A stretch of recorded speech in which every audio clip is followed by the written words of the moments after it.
চলো পৃথুর রাইস সেরিমনিতে কি মেনু ছিল খাবারে সেগুলোই তোমাদের সাথে এবার শেয়ার করা যাক। আচ্ছা, তোমরা মেনু কার্ডটা একটু পজ করে দেখে নিও যে কি মেনু ছিল। প্রথমেই আমি বলে দিই যে আমি কিন্তু কোনো খাবারই ঠিকঠাকভাবে খেতে পারিনি, কারণ আমরা অনেকটাই রাতে খেতে বসেছিলাম আর তখন ইচ্ছে করছিল না যে ভালো মতো সব কিছু খাই।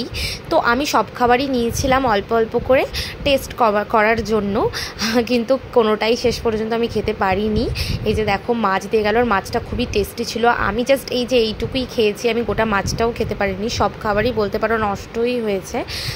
তারপরে এই যে মাটন কষা, এই মাটনটা খেতে দারুণ ছিল, একদম ঝাল ঝাল দারুণ ছিল মাটনটা। তারপরে চাটনি ছিল, মিষ্টি ছিল, যেগুলো আমি কিছুই খাইনি। আমার পেটটা পুরো ভার হয়েছিল, ভরা ভরা। তো লাস্টে আইসক্রিমটা খেলাম। আর হ্যাঁ, আমার ড্রেসটা দেখতে পাচ্ছ তো তোমরা, চেঞ্জ করেছি, কারণ ওই অত ভারী শাড়িটা পরে আমার পক্ষে খাওয়া একদমই সম্ভব ছিল না। তাই আমার হাজব্যান্ড বাড়ি গিয়ে আবার এই ড্রেসটা আমার জন্য এনেছে। আর লাস্টে পান বাই।